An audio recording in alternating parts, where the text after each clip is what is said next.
Check one, check. Welcome to my channel, and to my returning subscribers, welcome back. Thank you for your support. Let's make this channel hit 1,000 subscribers. If you're watching my video for the first time, please take your time and check out some other videos on this channel. Remember to subscribe, like, and share to encourage me to make more videos. In today's video, I will talk about the landmark decision. Nigeria's Federal Competition and Consumer Protection Commission, FCCPC, has slammed Meta Platforms, the parent company of WhatsApp, with a $220 million fine for breaching data privacy and consumer protection laws. Nigeria's Federal Competition and Consumer Protection Commission, FCCPC, has slammed Meta for unauthorized data sharing, lack of user control over personal data, and discriminatory privacy policies compared to other regions. The fine reflects Nigeria's push for digital sovereignty and alignment with global data protection standards like GDPR. Meta's response? They're threatening to suspend services, which signals a high-stakes negotiation tactic. But exiting a market with 51 million users is economically risky. The European Union's GDPR focuses on transparency and consent, as seen with Ireland's $266 million penalty.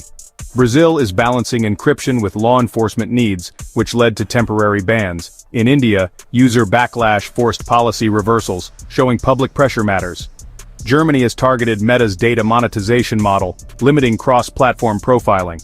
The common theme here is that governments are prioritizing localized digital governance over Silicon Valley's one-size-fits-all approach. Nigeria's unique position in the African context could set a precedent for other African nations, like Kenya and South Africa, to assert stricter tech regulations. A WhatsApp exit would disrupt communication and commerce, especially for small businesses relying on WhatsApp Pay, and affect digital inclusion efforts. This could boost rivals like Telegram or Signal, or even accelerate the growth of homegrown platforms, such as Nigeria's TalkTalk. Emerging markets are resisting data colonialism, where foreign firms exploit local users without accountability. Meta's dilemma? Complying may mean overhauling global policies, resisting risks losing growth markets, future of governance. This case could inspire hybrid models like data localization laws or joint oversight boards. For Nigerians, is losing WhatsApp an acceptable cost for stronger privacy protections? For regulators, should fines be paired with mandates to invest in local digital infrastructure? For Meta, can it afford to alienate Global South users amid rising competition? Here's a deeper dive into the most critical angles of Nigeria's WhatsApp fine and its global implications, tailored for a nuanced discussion. Economic impact of a potential WhatsApp exit. Local businesses. Over 2 million Nigerian SMEs rely on WhatsApp for sales through the WhatsApp marketplace culture. A suspension could disrupt supply chains and digital payments like WhatsApp Pay integrations. Migrating to alternatives like Telegram and Signal may exclude non-tech-savvy populations, deepening digital divides. Meta's loss here is significant, considering Nigeria is Meta's 6th largest market by users. Even if fined, the ad revenue from Nigerian users likely outweighs the penalty costs in the long term. So the key question remains, should Nigeria negotiate phased compliance instead of risking economic fallout? Nigeria may demand servers within its borders, similar to Russia's 2014 law. However, Meta has historically resisted this, citing the need to maintain encryption integrity. Policy fragmentation is another issue. Adapting privacy rules specifically for Nigeria could trigger similar demands from other countries, complicating Meta's global operations. One workaround Meta might consider is offering light versions like Facebook Free Basics, with limited features to sidestep full compliance. Let's look at a case study. Brazil's 2022 suspension of Meta lasted only 24 hours, as Meta quickly negotiated with regulators. Could Nigeria replicate this? If Nigeria succeeds, it could set a precedent for the African Union to unify around similar regulations, much like the EU's GDPR. In the shadow of China, a WhatsApp vacuum could invite Chinese apps like WeChat and TikTok to expand, shifting digital influence eastward. The Trump administration might intervene to protect Meta, framing this as a trade barrier versus a sovereignty issue. Here's a stat to highlight: 60% of Africa's internet users are on WhatsApp. Regulatory wins in Nigeria could redefine global tech power balances. Meta will likely argue that the fine is disproportionate, considering Nigeria's 2023 GDP is approximately $1.2 trillion, making the $220 million fine just 0.02% of the GDP. Expect covert pushes to amend Nigeria's 2023 Data Protection Act via legislative channels. Additionally, Meta might rally Nigerian youth who make up 70% of the population to protest, framing the FCCPC as anti-innovation.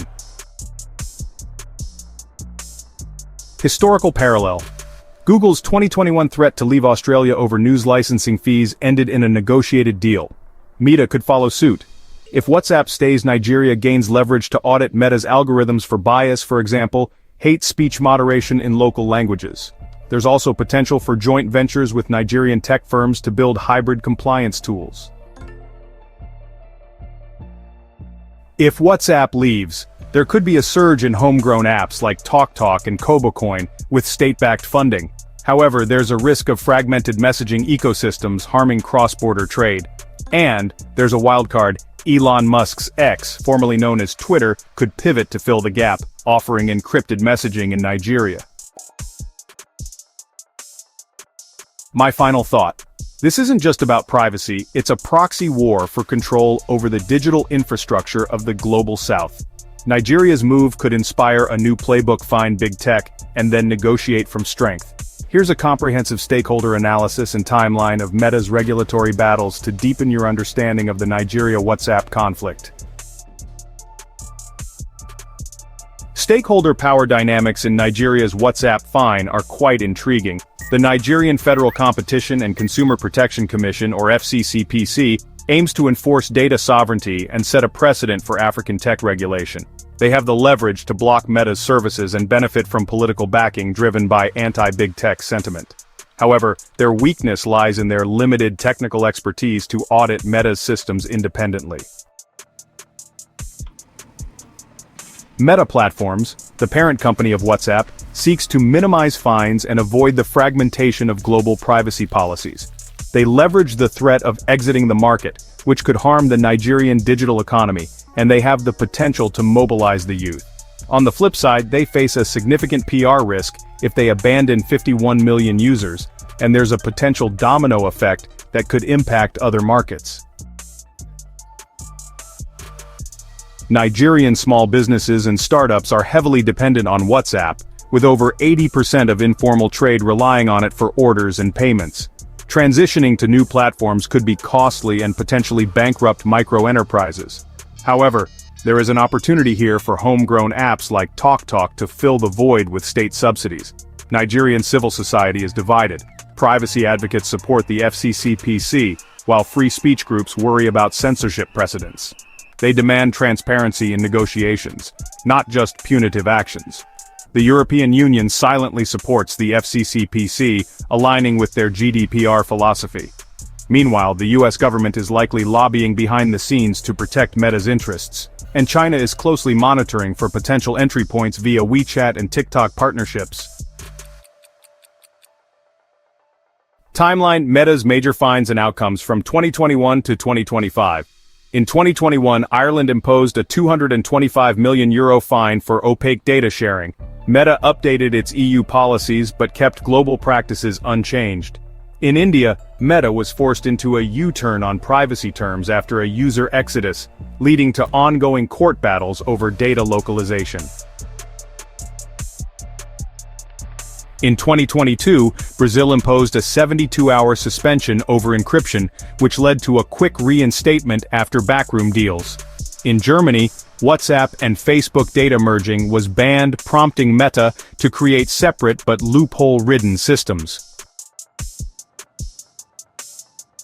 In 2023 and 2024, Turkey fined Meta $160 million for monopoly abuse. Meta paid but avoided structural changes.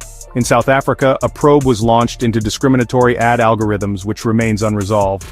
In 2025, Nigeria is currently seeing Meta appealing a fine, with the FCCPC refusing private negotiations. The projected path includes a 6-month legal battle, possibly resulting in a 50% fine reduction and token compliance gestures. There's a clear pattern. Meta pays fines in wealthy markets like the EU, but fights harder in emerging economies, betting on regulatory fatigue. Critical unanswered questions remain. Will Nigeria's judiciary side with fypage or bow to political and economic pressures?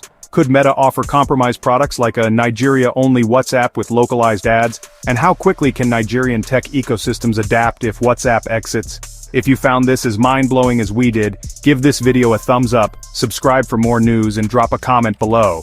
I hope to see you in the next one.